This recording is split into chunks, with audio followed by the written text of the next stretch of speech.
Hello students, toppers মানা থেকে তোমাদের স্বাগত। তো আজকে যেটা আমরা পড়ছি কোষ চক্র, কোষ বিভাজনের এমসিকিউ। ঠিক আছে, দেখো প্রথম কোশ্চেন যেটা বলছে পলিটিন ক্রোমোজোম দেখা যায় কার? ড্রসোফিলার। তো মেনলি ড্রসোফিলা বলবে না, ড্রসোফিলা তো হবে ডিপটেরা, পতঙ্গের যারা ডিপটেরা বর্গ তাদের লালা গ্রন্থিতে এই পলিটিন ক্রোমোজোমটা দেখা যায়। ঠিক আছে, তাহলে উত্তর হবে লালা গ্রন্থি। পরে দেখো ল্যাম্ব্রাস ক্রোমোজোম, এই পলিটিন আর ল্যাম্ব্রাস দুজনকে আমরা বলি জায়েন্ট ক্রোমোজোম। জায়েন্ট ক্রোমোজোম কেন বলি? কারণ এই ক্রোমোজোমগুলো সাধারণ ক্রোমোজোমের তুলনায় আকৃতিতে বড় হয়, তাই এদের আমরা জায়েন্ট ক্রোমোজোম বলা হয়। ঠিক আছে, তো এটা কাদের দেখা যায়? এটা দেখা যাচ্ছে মেরুদণ্ডী প্রাণীদের সাইডে। তো মাছ মেরুদণ্ডী, উভয়চর মেরুদণ্ডী, সরীসৃপ মেরুদণ্ডী, পাখিও মেরুদণ্ডী। ঠিক আছে, তাই এদের সাইডে, তাহলে অপশন এ হবে। সেন্ট্রোমিয়ারবিহীন, সেন্ট্রোমিয়ার কি করে? দুটো ক্রোমাটিডকে তারা যুক্ত রাখতে সাহায্য করে। বাট অনেক ক্রোমোজোম আছে যা সেন্ট্রোমিয়ার নেই, তার মানে তার একটাই ক্রোমাটিড থাকে। যদি সেন্ট্রোমিয়ার না থাকে তখন তাকে বলা হয় আসেন্ট্রিক।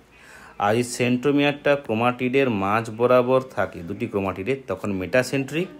আর অ্যাক্রোসেন্ট্রিক, একবারে একটি বড় একটা একবারে ছোট হলে অ্যাক্রোসেন্ট্রিক, আর প্রান্ত ভাগে থাকলে টেলোসেন্ট্রিক। ঠিক আছে, নেক্সট দেখো সেন্ট্রিমিয়ারের অবস্থান অনুযায়ী ক্রোমোজোমকে কয় ভাগে ভাগ করা যায়?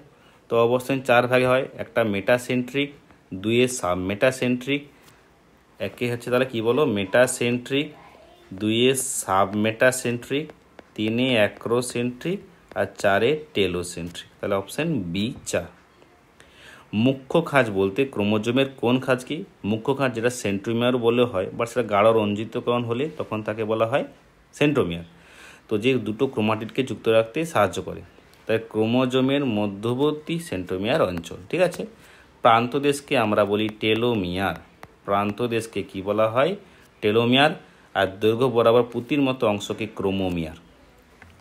টেলোসেন্ট্রিক ক্রোমোজোম দেখতে কেমন? টেলোসেন্ট্রিক বলেছিলাম প্রান্ত ভাগে তার থাকে, তা দেখতে কেমন? ভি তো কখনো হবে না। ভি দেখতে কে হয়? Metacentric chromosome. এল দেখতে কে হয়? Sub metacentric. যে হয় অ্যাক্রোসেন্ট্রিক। তাহলে রড হবে, রডের মতো হবে টেলোসেন্ট্রিক, বা কেউ কেউ দিয়ে আয়ের মতো বললেও তখন তোমরা টেলোসেন্ট্রিক বলবে। আদর্শ ক্রোমোজোমের মুখ্য খাঁজ অঞ্চলে যে ঘন অঞ্চল থাকে, আমি একটু বলছিলাম, তাকে বলা হয় কি? সেন্ট্রোমিয়ার বলা হয়। এই সেন্ট্রোমিয়ার ক্রোমোজোমের আকৃতিও নির্দেশ করে, কারণ এর পজিশন অনুযায়ী। ইউক্যারিওটিক ক্রোমোজোমে সেন্ট্রোমিয়ারে প্রোটিন নির্মিত, ধরো যদি সেন্ট্রোমিয়ার হয় সেখানে প্রোটিন নির্মিত এবং চাকতির মতো অংশ থাকে, তাকে বলা হয় কি? কাইনেটোকোর। কি বলা হয়? কাইনেটোকোর। তাহলে অপশান বি। এর কাজ কেন? এর কাজ হলো কি? এর সঙ্গে বেম তন্তু যুক্ত থাকে। ঠিক আছে, তো ক্রোমোজোমের বেম তন্তু যুক্ত থাকে কোথায়? কাইনেটোকোরে। সরি, ক্রোমোজোম ভুল বললাম, বেম তন্তুটি ক্রোমোজোমের কাইনেটোকোরের সঙ্গে যোগ থাকে। দুটি সমসংস্থ ক্রোমোজোম, তাহলে আমরা আঁকলাম, ধরো এই একটা ক্রোমোজোম। সমসংস্থ কাকে বলে? দৈর্ঘ্য আকৃতি ধর্ম একই হলে তাকে সমসংস্থ বলি। তাহলে এর প্রতি এই দুটো হচ্ছে সমসংস্থ ক্রোমোজোম। কোশ্চেন কি বলেছে? দুটি সমসংস্থ ক্রোমোজোমে একটি ক্রোমোজোমের দুটি ক্রোমাটিড, মানে এইটা বা এইটা, এদেরকে বলি আমরা কি ক্রোমাটিড? Sister chromatid. তাহলে অপশান এতে দেখো সিস্টার আছে। দুটি সমসংস্থ ক্রোমোজোম সেমে দুটি ভিন্ন ক্রোমাটিড, মানে ধরো এইটার সঙ্গে এটাকে বলেছি, তো যখন সেন্ট্রোমিয়ার আলাদা তখন তাদেরকে আমরা বলি নন সিস্টার। তাহলে হবে অপশান বি। প্রতিটি ক্রোমাটিডের ডিএনএ কটা থাকে? প্রতিটি ক্রোমাটিডের ডিএনএ থাকে কটা? একটি থাকবে। তার মানে দুটি ক্রোমাটিড হলে দুটি ডিএনএ। গৌণ খাঁজের পরে, গৌণ খাঁজ বলতে কি? মানুষের 13, 14, 15, 21 আর 22 এই তম ক্রোমোজোমে গৌণ খাঁজের পর একটা ফোলা অংশ থাকে, যাকে টেলোমিয়ার তো প্রান্তকে বলা হয়, কাইনেটোকোর চাকতির মতো, তাকে বলা হয় স্যাটেলাইট। আর যার স্যাটেলাইট থাকে তাকে বলা হয় স্যাট ক্রোমোজোম। ঠিক আছে, ক্রোমোজোমের প্রান্তদ্বয়কে আমি এক্ষুনি বললাম টেলোমিয়ার বলা হয়ে থাকে। যে সমস্ত ক্রোমোজোম দেহের দেহের গঠন করতে সাজায় অটোজোম। ঠিক আছে, অটোজোম পুরুষদের ক্ষেত্রে যা হয় আর স্ত্রীদের ক্ষেত্রেও সমস্ত সময় হয়। তো এই অটোজোম মানুষের ক্ষেত্রে যদি আসি, দেহকোষে অটোজোম আছে 44টা, আর জনন কোষে কটা আছে? 22টা। যে সমস্ত ক্রোমোজোম জীবের লিঙ্গ নির্ধারণে সাহায্য করে, লিঙ্গ নির্ধারণে সাহায্য করলে তখন তাকে বলা হয় অ্যালোজোম। এই পুরুষদের ক্ষেত্রে এটা দুটো হয়, একটা এক্স আর একটা ওয়াই। যদি পুরুষ হয় তখন হয় দুটো আলাদা, এক্স ওয়াই, আর স্ত্রী হলে হয়ে যাবে এক্স এক্স। এই অ্যালোজোম লিঙ্গ নির্ধারণে সাহায্য করে বলে একে বলা হয় কি ক্রোমোজোম? সেক্স ক্রোমোজোমও বলা হয়ে থাকে। এবার দেখো নেক্সট কি বলছে, ক্রোমোজোমের দৈর্ঘ্য বরাবর স্থানে স্থানে ঘনীভূত পুঁতির মতো অংশ থাকে, তাকে কি বলা হয়? ক্রোমোমিয়ার। প্রান্ত দেখে টেলোমিয়ার, সেন্ট্রোমিয়ার। আর নর বলতে কি? গৌণ খাঁজটি নিউক্লিওলাস গঠনে সাহায্য করে বলে ওকে নর বলা হয়। প্রতিটি ক্রোমাটিডে যে সূক্ষ্ম তন্তুর গঠিত অংশ থাকে তাকে কি বলা হয়? ক্রোমোনিমা বলা হয়ে থাকে। ঠিক আছে। যে সমস্ত ক্রোমোজোমের সেন্ট্রোমিয়ার ক্রোমোজোমের যে কোনো একটি প্রান্তের কাছাকাছি অবস্থান করে, মানে একেবারে প্রান্তের কাছাকাছি, একেবারে প্রান্তে বলেনি, প্রান্তের কাছাকাছি বলেছে, মানে এরকম হবে। যে প্রান্ত বলতো তাহলে কিন্তু আমরা করতাম এটা কি সেন্ট্রিক, তাহলে একে আমরা বলতাম টেলোসেন্ট্রিক। বা প্রান্তের কাছাকাছি বলেছে তাই নাম হবে অ্যাক্রোসেন্ট্রিক। ঠিক আছে। মেটাসেন্ট্রিক মাঝে থাকবে এরকম, আর সাব মেটাসেন্ট্রিক একটা বড় একবারে একটুতে, আর টেলোতে একেবারে প্রান্ত। তো এই যে প্রান্তের কাছাকাছি বলছে, ঠিক আছে, তাই জন্য এটাকে আমি অ্যাক্রোসেন্ট্রিক করলাম। ক্রোমোজোম কে আবিষ্কার করেছিল? বিজ্ঞানী ওয়াল্টার ফ্লেমিং হচ্ছে ক্রোমোজোম আবিষ্কার করেছিল। দেখো ক্রোমোজোম কোথা থেকে সৃষ্টি হয়? ক্রোমোজোম তৈরি হয়, নিউক্লিয় পর্দা কখনোই হবে না, নিউক্লিয়াসও হবে না, উত্তর হবে জালিকা। কখন তৈরি হয়? কোষ বিভাজনের সময়।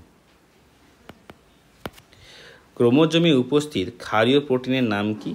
ক্ষারীয় প্রোটিন মানে যেখানে, প্রোটিন মানে কি? অ্যামাইনো অ্যাসিডগুলো মিলিত হয়ে প্রোটিন তৈরি করছে এবং যেখানে NH2 বেশি থাকবে, উত্তর হবে হিস্টোন প্রোটিন। ইউক্যারিওটিক ক্রোমোজোমে উপস্থিত ধাতব আয়ন কোনটা? তো ক্যালসিয়াম হবে, ম্যাগনেসিয়ামও দেখা যায়, আর ফেরিকও দেখা যায়। তো উত্তর হবে কোনটা? সবগুলি। ক্রোমোজোমের আম্লিক প্রোটিনে কোন অ্যামিনো অ্যাসিড থাকে? ঠিক আছে। তো আম্লিক প্রোটিন মানে অ্যাসিড যেখানে কার্বক্সিল গ্রুপ বেশি থাকবে, কার তুলনায়? অ্যামাইনো গ্রুপের তুলনায়। তো উত্তর হবে অপশন বি, ট্রিপ্টোফ্যান। ক্রোমোজোমের শেষ প্রান্তে সেন্ট্রোমিয়ার থাকলে, একটু বলছেন শেষ প্রান্তে মানে একেবারে প্রান্ত দিকে আছে, রডের মতো দেখতে, তাকে কি বলা হয়?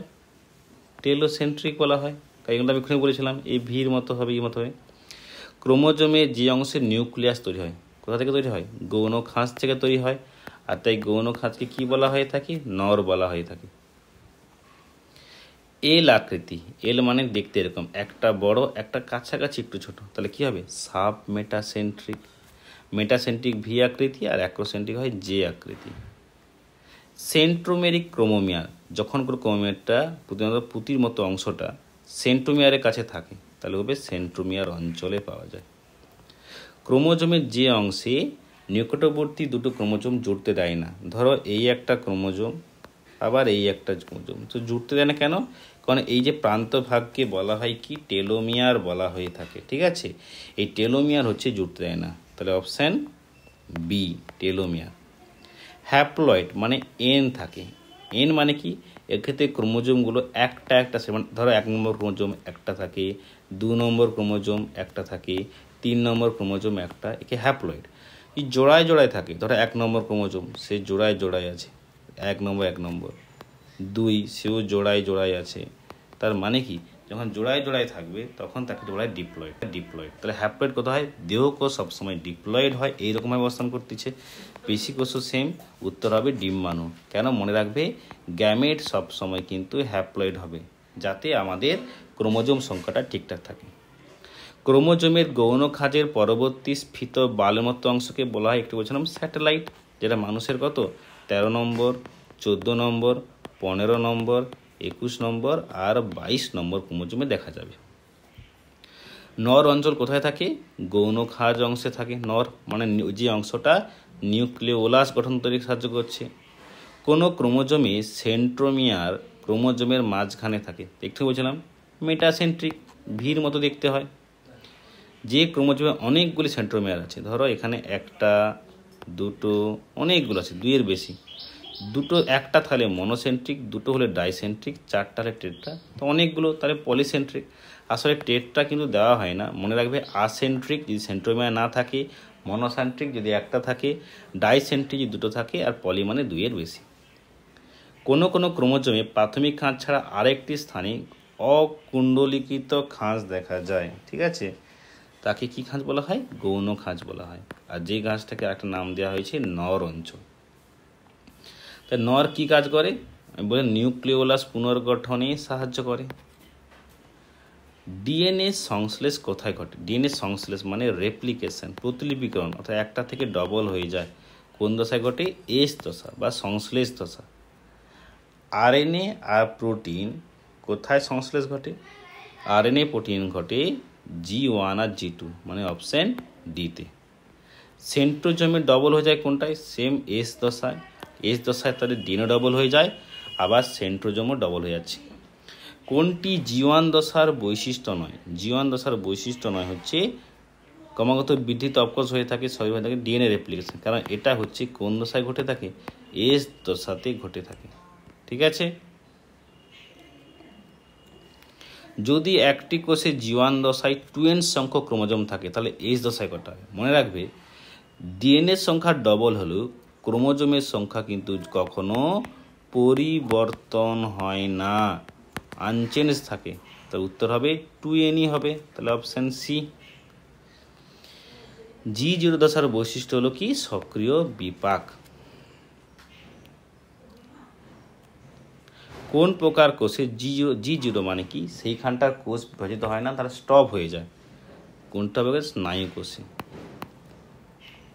এস দশার বৈশিষ্ট্য নয়, এস দশায় এটিপি কখনো তৈরি, এস দশায় বৈশিষ্ট্য নয় হচ্ছে এটিপি তৈরি, কারণ এটিপি কখনো এস দশায় হয় না, বাকি কাজগুলো কিন্তু এস দশায় হয়ে থাকে। ইস্টের একটি কোষ চক্র হতে কত সময় লাগে? 90 মিনিট। আর যে মানুষ হতো তখন আমরা বলতাম কত ঘন্টা? 24 ঘন্টা। তার মধ্যে 23 ঘন্টা হচ্ছে ইন্টারফেজ, কি লিখতে ছিল, আর 1 ঘন্টা হচ্ছে মেটাফেজ। এস দশার কাজ কোনটা? এই দশার কাজ হচ্ছে ডিএনএ সংশ্লেষ, হয় এটা হবে। হিস্টোন প্রোটিনের সংশ্লেষ হয়, তার উত্তর হবে সবগুলি। কোষ বিভাজনের সংগঠন নির্ধারিত হয়, ঠিক আছে, অর্থাৎ কোনটায় কোষ বিভাজনের সংগঠন নির্ধারিত হয়? কোনটায়? G1 দশায় হয়ে থাকে। কোষ বিভাজন হবে না হবে নি, কারণ G0 চলে যায়, তাহলে আর বিভাজন হবে না। কোষ চক্রের কোন দশায় ডিএনএ পরিমাণ 2C থাকলে তা 4C হয়ে যায়? মনে রাখবে, এস আর G2-তে ডবল হয়ে যায়, বাট এম আর G1-এ যেরকম সেরকমই আছে, তার উত্তর এস আর G2, তাহলে অপশান সি। কোষ চক্রের বিভিন্ন দশা নিয়ন্ত্রিত হয়। হেলা কোষ তো কখনো করে না, স্টেম সেলও কখনো করবে না, উত্তর হবে সাইক্লিন ডিপেন্ডেন্ট কাইনেজ। আর কলচিসিনকে বলা হয় মাইটোটিক বিষ বলা হয়ে থাকে, যে কোষ বিভাজনটাকে ভুলভাল করে যায়, সেটা কি বলা হয়? মাইটোটিক বিষ। কোষচক্রের যে দশায় ডিএনএ পলিমারেজ সক্রিয়ভাবে ক্রিয়াশীল হয়, তো সক্রিয়ভাবে যেখানে ক্রিয়াশীল হয় সেটা হচ্ছে এস দশায়, কারণ ওই দশায় তো কি হয়?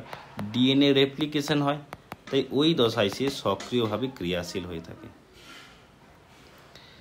এস দশায় সংশ্লেষিত হয় কে কে হয়? হিস্টোন প্রোটিন হয় না, এটা হবে না, তাহলে কি হবে? হিস্টোন প্রোটিন হবে, ডিএনএ সেন্ট্রিওল, তাহলে অপশান সি। কোষচক্রের ইন্টারফেজে একটি নির্দিষ্ট বিন্দুতে কোষচক্র বন্ধ হয়ে যায়, সেটা কোন দশা হবে? তাহলে G0 দশা, যেটা মানুষের স্নায়ু কোষে হয়ে থাকে। ইন্টারফেজের G2 দশার কাজ হলো কি? এক, বিভিন্ন প্রকার আরএনএ হয়, ঠিক আছে, ডিএনএ মেরামতে ঘটে, তাহলে অপশান আমরা ডি হবে সবগুলি। এখানে বলছে মাইটোকন্ড্রিয়া, গলগি বডি 2, 3, 4 বসেছে। আচ্ছা, কোনটি ইন্টারফেজের G1 দশার কাজ? ঠিক আছে, তো অফকোর্স বিভিন্ন অঙ্গাণু হয়, এটা G1-এরই কাজ, এটা তো এস দশা, এটা কখনো হবে না। ডিএনএ সংশ্লেষের জন্য বিভিন্ন উৎসেচক করে, হ্যাঁ অবশ্য করে, আর শক্তির যোগান দেয়, এটিপি তৈরি করে, তো এটাও G1, তাহলে 1, 3, 4, অপশান এ। কোষচক্রের G1 দশার অবস্থান কোথায়? G0 কোথায় হয়? যে কোষচক্র হয়, এটা দেখো G1 এস G2 এর মাঝে হবে, অর্থাৎ GM আর G1 এর মাঝে হয়। ক্রোমোজোমের গৌণ খাঁজের কাজ কি? ক্রোমোজোমের গৌণ খাঁজ হচ্ছে কি, যেটাকে নর বলেছিলাম। কেন নর বলেছিলাম? নিউক্লিওলাস গঠনে সাহায্য করে। এটা কখনো হবে না। হ্যাঁ, নিউক্লিয়াল অপশান বি হবে। সঠিক জোটটি নির্বাচন করো। কোষচক্র, অবশ্যই ইউক্যারিওটিক কোষচক্রে দেখা যায়। এস দশা প্রথম বৃদ্ধি দশা নয়, G1 প্রথম বৃদ্ধি দশা, ঠিক আছে, এটা সংশ্লেষ দশা, তাহলে অপশান এ হবে। দীর্ঘায়িত দশাকে সবসময় মনে রাখবে, যদি ইন্টারফেজ থাকে তাহলে ইন্টারফেজ সবসময় দীর্ঘ দশা হবে, আর অন্য কোনো দশা হবে না, ঠিক আছে। ইন্টারফেজের কোন দশায় হিস্টোন প্রোটিন তৈরি হয়? তো হিস্টোন প্রোটিন তৈরি কোন দশায়? এস দশায় হয়। প্রাথমিকভাবে অনিয়ন্ত্রিত কোষ বিভাজনের ফলে কি হয়? টিউমার সৃষ্টি হয়। দুটো টিউমার হয়, একটা বিনাইন আর একটা হচ্ছে ম্যালিগন্যান্ট। যে রক্তের মাধ্যমে যায় সেটা ম্যালিগন্যান্ট, যেটা পরে মানুষের ক্যান্সার সৃষ্টি করে। আমি একটু আগে বলেছিলাম যে ক্রোমোজোমের কোন অংশে বেম তন্তু যুক্ত থাকে? ক্রোমোজোমের কাইনেটোকোরে বেম তন্তু যুক্ত থাকে। কোন উপদশা বিভিন্ন কোষগণ গঠিত হয়? ফার্স্টেই ঘটে G1 উপদশায়। ইন্টারফেজের কোন উপদশায় এটিপি তৈরি হয় আর ডিএনএর মেরামতি ঘটে? তো এটিপি তৈরি হয়, ডিএনএ মেরামতি ঘটে কিন্তু G2 দশায়, ঠিক আছে। আর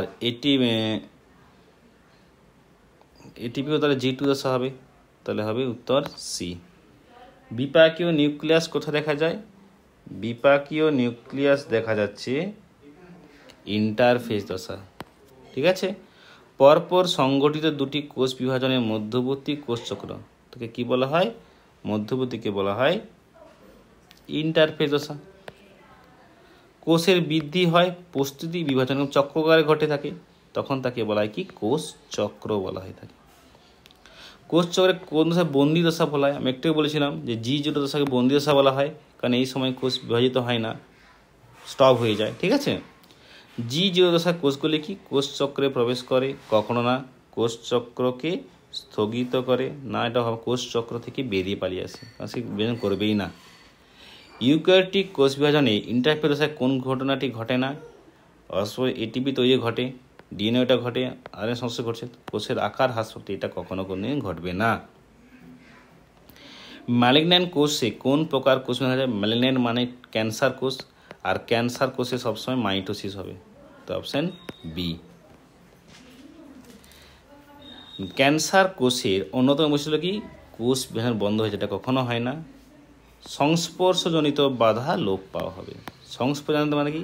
ধরো আমাদের এই যে কোষ আছে, ধরো আমাদের কোষ, তো এই কোষগুলো এরকম বিভাজিত হয়েই চলছে, ঠিক আছে। আমি অন্য পেনে দেখাচ্ছি তোমাদেরকে, ওর বিভাজিত হয়ে যাচ্ছে, যেই টাচ করবে আর বিভাজন হবে না। বা যদি ক্যান্সার কোষ হয়, যেখানে টাচ করেছে সেখানে অসংখ্য কোষ তৈরি করবে, ঠিক আছে। তারপর বলছে ম্যালিগন্যান্ট কোষ উৎপত্তিস্থল থেকে রক্ত ছড়িয়ে পড়ে, তাকে বলা হয় কি? মেটাস্ট্যাটিস বলা হয় থাকে, ঠিক আছে। তাই রক্ত বা লোশন ছড়িয়ে পড়ছে।